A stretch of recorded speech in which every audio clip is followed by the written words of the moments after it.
السلام عليكم ورحمة الله تعالى وبركاته. نتمنى أنكم بخير وأموركم كلها مزيان. الله يشافي كل واحد مريض. ففيديو اليوم بناء على أخوات اللي عندهم وليدات صغار، الله يحفظهم لهم الله يخليهم لهم، للإشارة الوصفة صالحة للكبار والصغار. غير باش نقول لكم راه الوصفة بناء على طلب ديال الأخت نزهة وفاطمة الزهراء وفوزية، اللي دخلوا وقالوا لي بغاو وصفه للاطفال الصغار الوليدات ديالهم تمشيو للمدرسه وعياو ما يعطيوهم في الدويات وتيمشيو اليوم صحاح وتيجيو غدا مرض. فاش نقول لكم هذا راه تيكون مشكل ديال الجو. فاش دوك التقلبات ديال الجو، فاش يبرد الجو تيكونوا عندنا فيه بزاف ديال الفيروسات، تيكونوا بزاف ديال الالتهابات. فلذلك خاصه الناس تيتخالطوا، الوليدات الصغار تيختلطوا في المدرسه، فتيكون واحد مريض تينقلها لكل شيء. فهنا تيكون مشكل ديال المناعه، يعني الا الوليد ديالك عنده المناعه شويه ناقصه ما تيقدرش الجسم ديالو يدير واحد الدفاع ضد هذاك الفيروس او شي حاجه اللي غتدخل له للجسم ديالو باش يتخلص منها الراسو. فهنا تنوليو تنمشيو تنعطيوه دي زانتيبيوتيك، تنعطيوه ادويه واحده اخرى. ف هادشي ما مزيانش، يعني خاصكم تعرفوا ان المضادات الحيويه راه تدمر المناعه ديال الجسم. يعني داك الجسم بحال شنو تدير له، تصيبه بالخمول، تيولي تجيه شي حاجه اللي خاصو يخرج هذوك المضادات الحيويه ديالو طبيعيه باش يدافع. فتيقول لنا ايتسنى حتى تعطيوه نتوما مضادات حيويه اللي هي مصنعه، لان هذوك المضادات الحيويه اللي كاينه في الجسم اشنو درتوا ليها، قتلتوها بدوك المضادات الحيويه المصنعه اللي تتعطيوها. او لا تيكون سوء ديال التغذيه، يعني تيكون الدري فيبل، ما تيكون ما تياكلش مزيان، او لا تكون البنيه الجسمانيه ديالو ماشي هذيك، ولا تيكون تيعاني من الانيميا ولا من فقر الدم. فهادو هما الاسباب اللي تيؤديو ان الوليدات ديالنا تيطيحوا مرض بزاف في فصل ديال الشتاء. يعني كما حنايا ديما تنقولوا لا راه حيت كاين البرد، لا راه البرد، لا راه هو اللي دار، راه ماشي البرد. البرد ما عنده حتى علاقه، ما كاينش البرد. يعني خاصه في الدول العربيه ما كايناش شي دوله عربيه بارده بحال اوروبا. يعني شوفوا الوليدات هنا في اوروبا تيخرجوا تيلعبوا خاصه طيح، تيلعبوا تيكون الثلج، تيلعبوا تيكون البرد اللي ما تقدروش نتوما تخرجوا فيه، تيخرجوا الوليدات في المدرسه ولا في كلشي تيخرجوهم يلعبوا. علاش؟ لان الهواء مفيد، والهواء بارد بالخصوص مفيد للرئه. لكن هذوك لي زانفيكسيون اللي تيجيو تيكونوا ناتجين على ان المناعه ديالك ضعيفه. كيفاش تقوي هذه المناعه؟ هي الوصفه اللي غادي نعطيو اليوم. كما تشوفوا مكونات فيها بسيطه وسهله وكاينه في اي مطبخ او اي بيت مغربي او عربي. فتنحتاجوا الثوم، تنحتاجوا الكاليبتوس ولا ليكاليبتوس ولا الكاليتوس تنقولوا له حنا بالدول العربيه الاخرى، ما عرفتش شنو تيقولوا ليه. المهم هو هذا الثومه، يعني معروفه انها مضاد حيوي من الدرجه الاولى، تتقضي لنا على الالتهابات وعلى لي زانفيكسيون. الكاليبتوس اشنو تيدير؟ تيخوي لينا هذاك البلغم او هذاك دوك الانفيكسيون اللي تتكون لداخل، وتنكونوا ما نقدروش نهضروا، تيكون الدري تيكح وتتسمع لي بومون ديالو ولا هذوك لي برونش ديالو تتحس بهم عامرين. فالكاليبتوس يعني هو النبته الوحيده الفعاله اللي تتخوي لنا الصدر.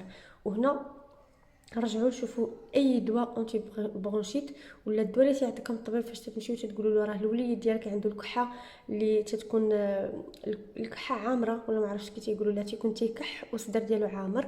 ف يعني تتكون لا تو غراس. هذيك لا تو غراس راه اي سيرو خديتوه قلبوهم كاملين غتلقاوه اباز بالكاليبتوس، لان الكاليبتوس من المكونات الاساسيه في الصنع ديال السيرويات ديال الكحه وديال لي برونشيت. المكون الثالث اللي غادي نحتاجوه اللي هو القرنفل.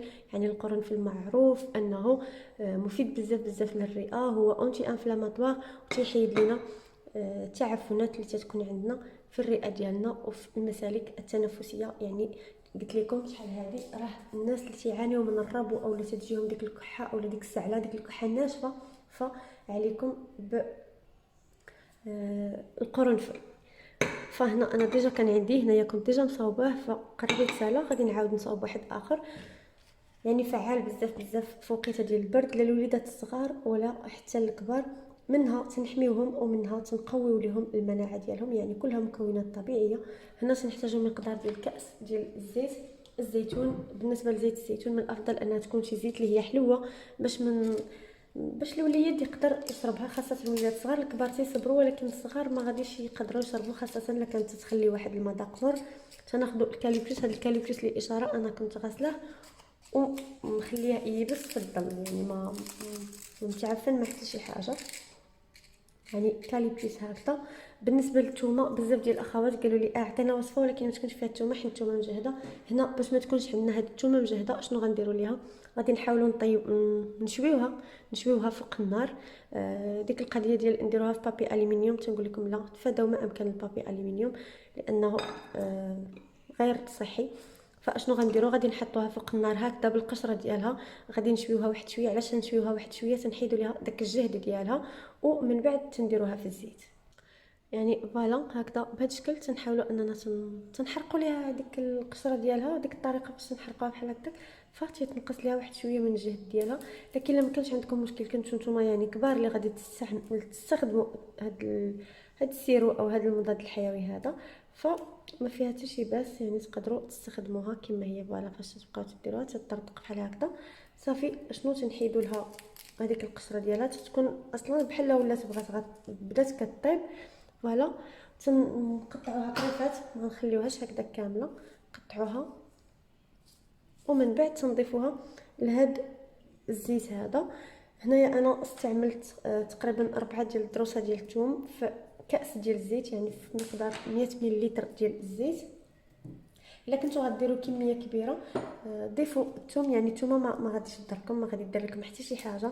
يعني كل ما درتوها كل ما مزيان، ما غادي ما فيها حتى شي ضرر، بالعكس الفوائد ديالها كثيره بزاف بزاف للصحه ديال الانسان. يعني حتى دوك الوليدات اللي تيكونوا تيحقروا عليهم الحلاقم بزاف، تيجيهم الحلاقم او تيجيهم الحنيشات، فالا كنتو تعطيوهم هذا الزيت هذا فما غاديش يبقاو يجيوهم الحنيشات. يعني بصفه عامه تيقوي لهم المناعه، تولي عندهم واحد ديفونس هيومانيتير، يعني كونتر اي حاجه بغات تجي تعرض لهم، يعني شي انفيكسيون ولا شي مالادي ولا شي حاجه.